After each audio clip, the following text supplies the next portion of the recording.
रहीम अस्सलाम वालेकुम स्टूडेंट्स। आज का जो हमारा टॉपिक है हमारा बीट्स, जो कि प्रिंसिपल ऑफ सुपरपोजिशन में हमने जो 3 पॉइंट्स पढ़े थे, जो कि डिफरेंट फिनोमिना थे सुपरपोजिशन प्रिंसिपल की या इनके कंडीशन, जिसमें हमने सबसे पहले उसी लेक्चर के अंदर इंटरफेरेंस को जो है वो एक्सप्लेन किया था, और आज हम उसका सेकंड पॉइंट जो है जिसको हम बीट्स कह रहे हैं वो हम यहाँ पे एक्सप्लेन करने जा रहे हैं।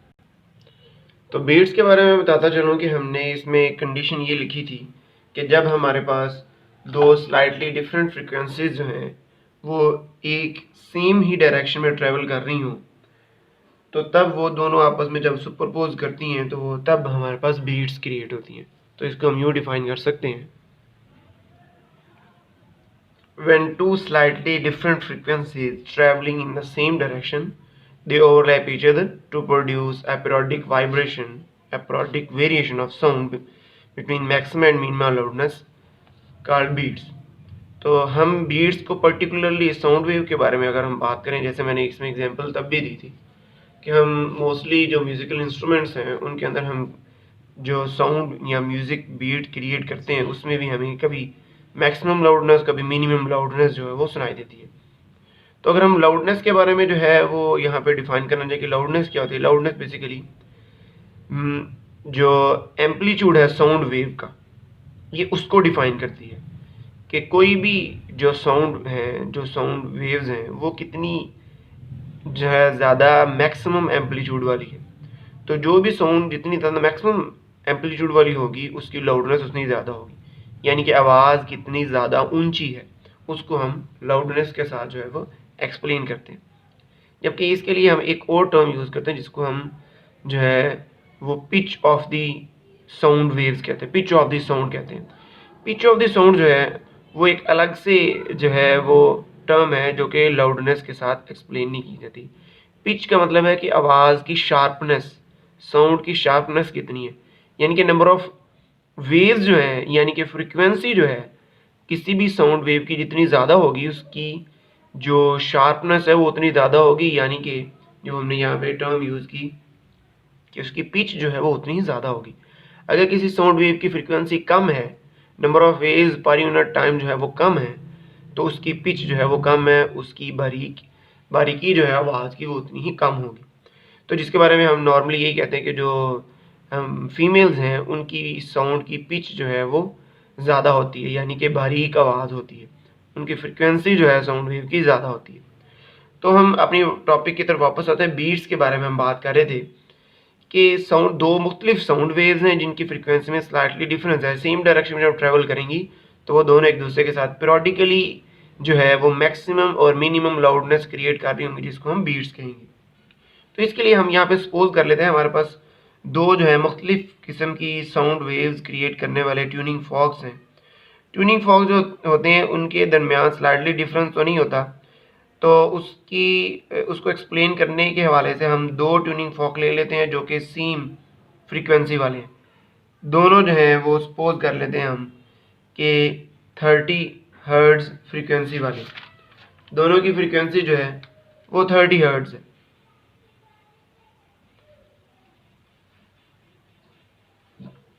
32 यूज़ कर लेते हैं, इजी टू एक्सप्लेन होगा। 32 हर्ट्ज़ कि दो आपके पास ट्यूनिंग फोक है। ट्यूनिंग फोक क्या होता है? ट्यूनिंग फोक एक पर्टिकुलर जो है हमारे पास कंपोनेंट है जिससे हम अपनी मर्जी की साउंड, अपनी मर्जी की फ्रीक्वेंसी की साउंड वेव क्रिएट कर सकते हैं। इस ट्यूनिंग फोक के ये जो दो प्रॉन्ग्स हैं इनको हम प्रॉन्ग्स कहते हैं। इन प्रॉन्ग्स को जब हम किसी रबड़ पैड के ऊपर प्लग करते हैं, यूं मारते हैं जोर से, तो इसके जो प्रॉन्ग्स हैं ये यूं वाइब्रेट करते हैं, फॉरवर्ड एंड बैकवर्ड। यूं वाइब्रेट जब करेंगे तो एयर के अंदर जो पार्टिकल्स हैं ये इनको कंप्रेस और एक्सट्रैक्ट करेंगे, कंप्रेस और एक्सट्रैक्ट करेंगे। जब बाहर की तरफ मूव करेंगे तो वहाँ पे एयर के मीडियम को, एयर पार्टिकल्स को ये कंप्रेस कर देंगे, और जब वापस आएंगे तो उसको रेयरफेक्शन में कन्वर्ट करेंगे। तो कंप्रेशन और रेयरफेक्शन क्रिएट होगा जो कि साउंड वेव्स की एक प्रॉपर्टी है, यानी कि साउंड वेव्स जो है ये कंप्रेशन और रेयरफेक्शन के अकॉर्डिंगली जनरेट होते हैं। तो यहाँ पे हम इन्हीं साउंड वेव के कंप्रेशन और रेयरफेक्शन को in the form of waves जो है वो एक्सप्लेन करने की कोशिश करेंगे। यहाँ पे हम कंप्रेशन को एज ए ट्रफ और रेयरफेक्शन को एज ए क्रस्ट के तौर पे जो है वो जानने की कोशिश करेंगे। तो दो ट्यूनिंग फॉर्क थे, एक की दोनों की फ्रिक्वेंसी 32 हर्ट्ज थी। एक ट्यूनिंग फॉर्क के साथ हम वैक्स जो है वो अटैच कर देते हैं इसके प्रोंग के साथ। वैक्स अटैच करने से ये होगा कि इसकी फ्रिक्वेंसी स्लाइटली लोअर हो जाएगी as compare to first one की। उसको हमने मान लिया कि इसकी फ्रिक्वेंसी जो है वो 30 हर्ट्ज के अराउंड आ गई है। तो अब मैं इन दोनों के दरमियान जो फ्रिक्वेंसी की वेरिएशन है उसको ज़रा यहाँ पे ड्रॉ करने की कोशिश करूँगा कि वो किस तरह की है। ये हमारे पास सपोज कर लें कि ये हमारे पास ए ट्यूनिंग फॉर्क था और ये 2B वाला ट्यूनिंग फॉर्क है। इसकी नंबर ऑफ वेव्स जो हैं 1 सेकंड के अंदर मैंने मान लिया कि 32 वेव्स जो हैं वो क्रिएट हुई हैं। राउंडली मैंने यूँ क्रिएट कर लिया कि 32 वेव्स हैं और बी के साथ जो है 30 वेव्स हैं। तो इसके दरमियान हम देख रहे हैं कि ये दोनों वेव्स एक दूसरे के साथ ओवरलैप कर रही होंगी। जहाँ पे क्रस्ट के ऊपर क्रस्ट फॉल कर रहा होगा आपने वहाँ पे ये बताना है कि ये कंस्ट्रक्टिवली इंटरफेयर कर रही हैं, और जहाँ पे क्रस्ट के ऊपर ट्रफ फॉल कर रहा होगा वहाँ पे ये डिस्ट्रक्टिवली जो है वो इंटरफेयर करेंगे।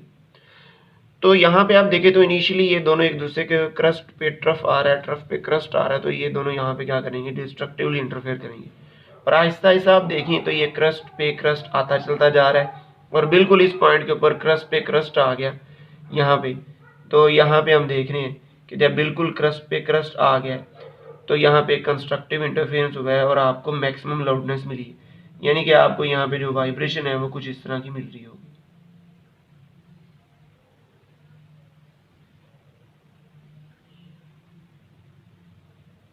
फिर आहिस्ता आहिस्ता जो है ये अपनी पीक को जो है वो खोता चलता जा रहा है, यानी कि पीक इसकी जो है वो कम हो रही है और इस पॉइंट पे आके गेन क्रस्ट पे ट्रफा आ गया और आपको मिनिमम लाउडनेस मिलेगी। ये आपके पास मैक्सिमम और मिनिमम लाउडनेस का जो है वो धाराकार है। इसको हम कह रहे हैं 1 बीट, जिसमें आपको मैक्सिमम और मिनिमम लाउडनेस जो सुनाई दे रही है।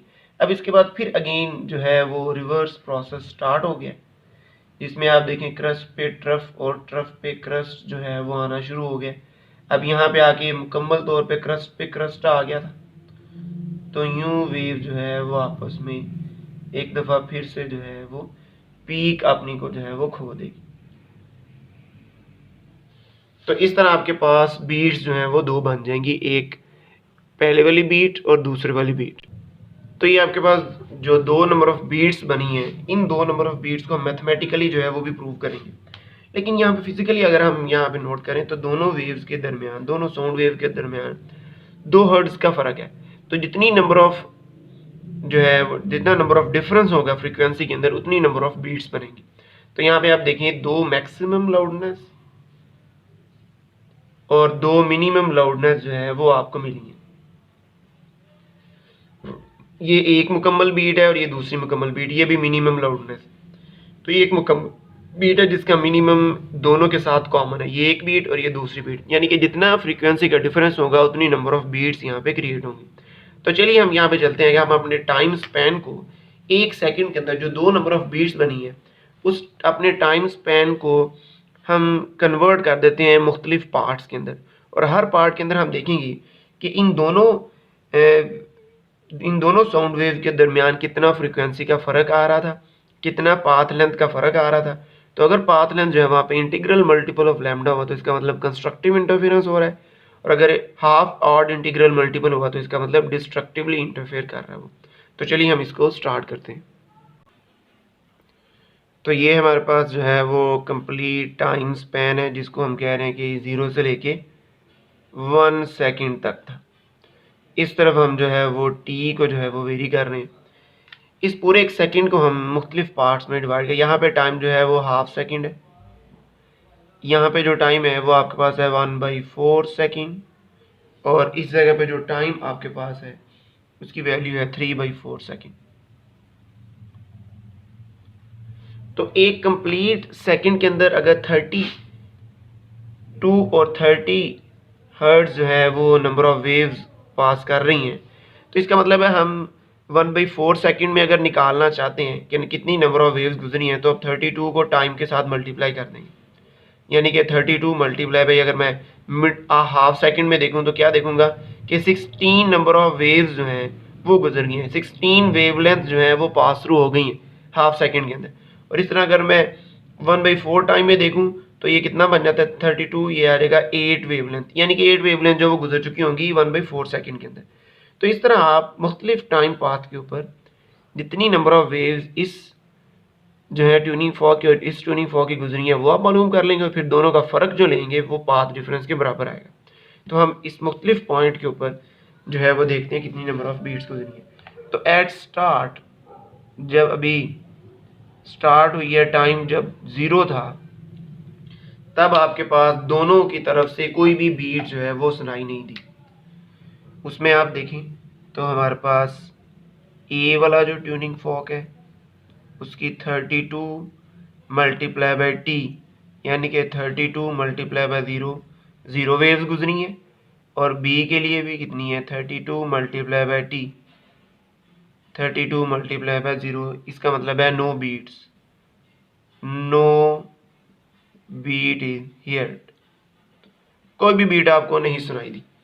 अब हम इसी के अकॉर्डिंगली नेक्स्ट जो टाइम है उसको नोट करते हैं। नेक्स्ट टाइम के लिए हमारे पास टी कितना है 1/4 सेकेंड। अब मैं इसको थोड़ा सा डायरेक्ट जो है वो लिखूंगा, जिसमें हमने ए के लिए यूज़ किया है कि 32 मल्टीप्लाई बाई टाइम अब कितना है 1/4 सेकेंड। तो 1/4 सेकेंड में आप देखें तो 8 जो वेव्स हैं 8 वेव्स जो है वो पास थ्रू कर रही हैं, और बी की कितनी यहाँ पे पास कर रही होंगी 30 मल्टीप्लाई बाई 1/4, इसकी कितनी आ रही है आपके पास, ये आएगा 15/2, जिसको आप लिख सकते हैं 7.5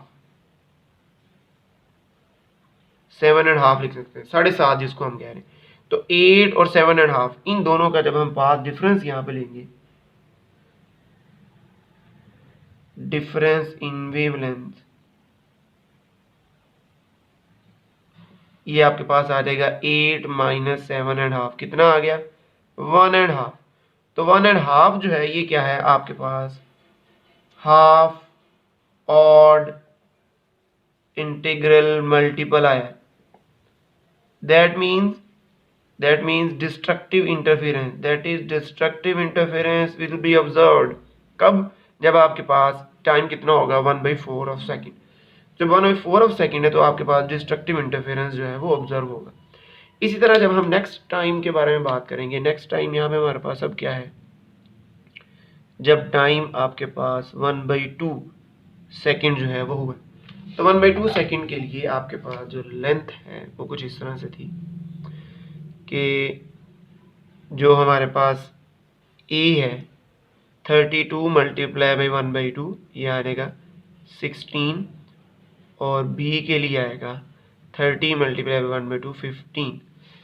तो यहाँ पे हर इनके साथ आप वेवलेंथ लैम्डा भी लिख सकते हैं, इस तरह भी लिखें तो काम चल जाएगा, different in wavelength,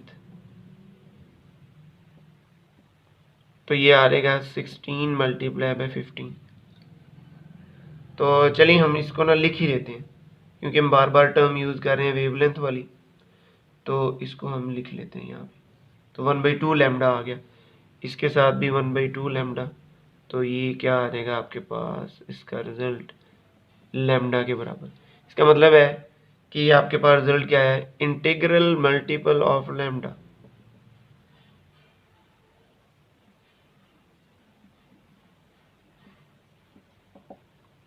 that is constructive interference. जब टाइम 1/2 सेकेंड हुआ है तब आपके पास कंस्ट्रक्टिव इंटरफेरेंस जो है वो ऑब्जर्व हुआ। फिर इसी तरह नेक्स्ट टाइम के लिए भी हम देखेंगे, नेक्स्ट टाइम कितना 3/4, जब टाइम जो है वो 3/4 सेकेंड गुजर गया, तब ए जो हमारे पास ट्यूनिंग फॉर्क था उसकी कितनी नंबर ऑफ वेव्स जो हैं वो गुजरी हैं। इसको हम कैंसिल आउट करें 32 4, ये आएगा 8 8 3 ज़ार 30 24 इसका आ गया आंसर, और बी का आंसर आ रहेगा 3/4 के लिए ये आएगा 22/1, ये आ जाएगा 25/2, जिसको आप क्या लिखेंगे,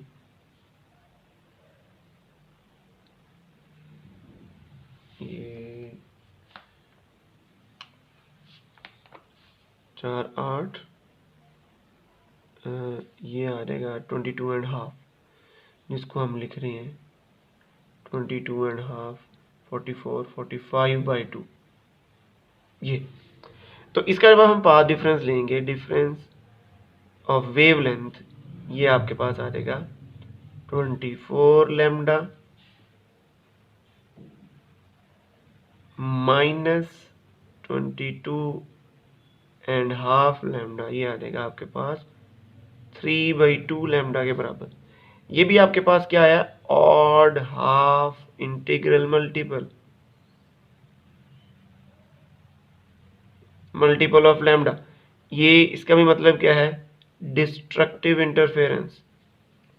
अभी आपका कंप्लीट टाइम स्पेन नहीं हुआ, जिसमें आप देखें तो एक दफ़ा, दो दफ़ा जो है वो मिनिमा मतलब मिनिमम लाउडनेस, और एक दफ़ा जो है मैक्सिमा यानी कि मैक्सिमम लाउडनेस, और अगेन मिनिमा यानी कि मिनिमम लाउडनेस जो सुनाई दी। जब एक कंप्लीट टाइम सेकंड जो है, एक कंप्लीट सेकंड हो चुका होगा, तब हमारे पास रिजल्ट क्या होगा, तब हम जो है इसको लिखेंगे at t is equal to 1 second. जब 1 सेकेंड होगा तब हमारे पास इसका जो रिजल्ट है वो आ जाएगा, ए का 32 मल्टीप्लाई बाय 1, 32, और बी का क्या आएगा 30 मल्टीप्लाई बाय 1, 30 वेवलेंथ के बराबर। तो इसका जो डिफरेंस है, डिफरेंस इन वेवलेंथ, ये आ जाएगा आपके पास 32 माइनस 30, ये आ जाएगा 2 वेवलेंथ, 2 के बराबर। इसको हम क्या कह रहे हैं, इंटीग्रल मल्टीपल ऑफ लैम्डा। ये आपके पास किसकी कंडीशन है, दैट इज कंस्ट्रक्टिव इंटरफेरेंस। और इस कंस्ट्रक्टिव इंटरफेरेंस को हम क्या मान रहे हैं, it is maxima condition. Maximum loudness जो है आपको सुनाई देगी, मैक्सिमम लाउडनेस आपको सुनाई देगी यहाँ पे। अब हम इन्हीं कंडीशन के बारे में अगर बात करें तो आपके पास 2 दफ़ा मैक्सिमा और 2 दफ़ा मिनिमा जो है वो सुनाई दी। ये कब है, जब आपके पास जो टाइम इंटरवल था वो कुछ इसी तरह से लाई कर रहा था, 2 दफ़ा मैक्सिमा और 2 दफ़ा मिनिमा।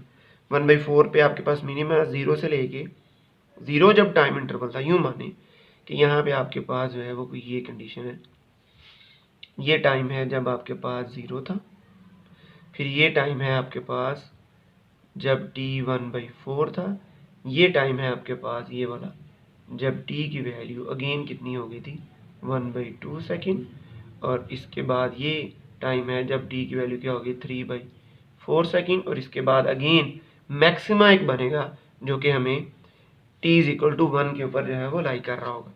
ठीक है, इस तरह की आपके पास यहाँ पे कंडीशन बनेगी। चले मैं इसको ज़रा एक दफ़ा रेज करके मैं बना देता हूँ।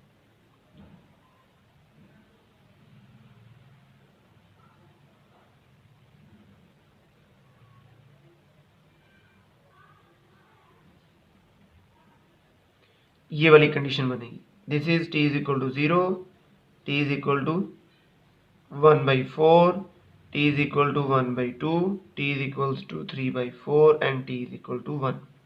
इसमें आप कंप्लीट में देखें तो ये एक कॉमन पॉइंट है, ये दोनों आपस में कॉमन पॉइंट है। तो 2 मैक्सिमा और 2 मिनिमा जो है वो आपको वहाँ पे सुनाई देंगे, 2 मैक्सिमा और 2 मिनिमा जो सुनाई देंगे। इसका मतलब है हमने यहाँ पे प्रूव किया है मैथमेटिकली भी कि जितनी हर्ट्ज का, जितना फ्रीक्वेंसी का डिफरेंस होगा, उतने ही आपको जो है मैक्सिमम और मिनिमम लाउडनेस जो है वो आपको सुनाई दे रही होगी। तो इसको हम यहाँ पे यूँ कंक्लूड करते हैं,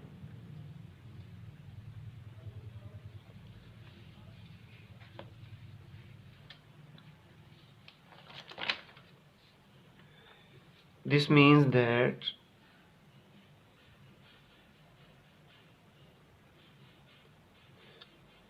a loud sound is heard 2 times in each second, 2 दफ़ा हमें मैक्सिमम लाउडनेस सुनाई देगी हर सेकंड में, as the difference of the frequency of the two tuning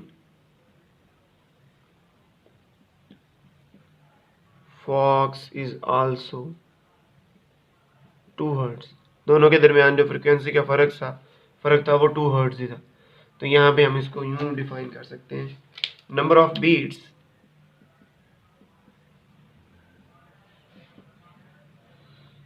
पर सेकेंड is equal to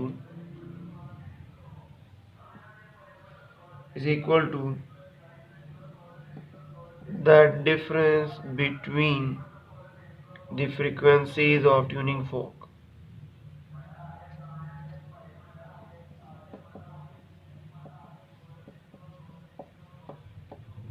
ये हम इसको जो है इस तरह से डिफाइन कर रहे हैं। तो इसी का जो रिलेशन है हमारे पास बीट्स के लिए वो इस तरह से होगा। जनरल रिलेशन जो है वो कुछ यूँ होगा कि आपके पास एफ ए ट्यूनिंग फॉर्क की फ्रीक्वेंसी बी ट्यूनिंग फॉर्क की फ्रीक्वेंसी किसके बराबर है, एन के। एन क्या है, नंबर ऑफ बीट्स पर सेकेंड। एन यहाँ पे हमारे पास है नंबर ऑफ बीट्स पर सेकेंड। और इसमें एक चीज़ याद रखें कि दोनों बीट्स के, दोनों ट्यूनिंग फॉर्क के दरमियान मैक्सिममली जो फ्रीक्वेंसी का फ़र्क है वो 10 के राउंड होना चाहिए। इससे ज़्यादा अगर फ़र्क हुआ तो हम जो है उसको क्लियरली ऑब्जर्व नहीं कर सकते। तो maximum difference between the frequencies जो है इज लेस देन 10 हर्ट्ज होगा तो आप उसको डिस्टिंग्विश कर सकेंगे मैक्सिमम और मिनिमम। अगर 10 हर्ट्ज से कम का जो है ज़्यादा का फ़र्क हुआ तो फिर आप बीट्स को डिफरेंशिएट नहीं कर सकते। तो ये था आपका आज का लेक्चर जिसमें हमने बीट्स के बारे में बड़ा डिटेल के साथ जो है वो जानने की कोशिश की है। तो नेक्स्ट लेक्चर तक के लिए आप को अल्लाह हाफिज़।